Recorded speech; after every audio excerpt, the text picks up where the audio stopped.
How to add a swipe up link to Instagram story. Hey everyone, welcome back to the channel. In this video we're going to learn how we can add the swipe up link to Instagram story, so make sure to watch the video till the end.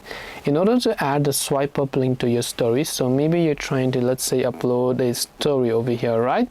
And once you've done that, you've maybe selected something here, and once you select something, now you want to add a swipe up link to this story. Now previously swipe up trend was there, but now it's not there. It might be available only to some business account, but for us it's not there. But instead we have got a new option to add a link by tapping on the sticker icon here, then just searching for the link option over here, as you can see. So tap on the link option here. Now here you can simply go ahead and then paste maybe the link that you want to, then tap the done option, and next time if anybody taps on this particular link, what happens is that they will be redirected to that link. So I hope that this video helped you. If you have got any more questions, feel free to leave them down below. Thank you for watching till the end, and see you soon in the next video.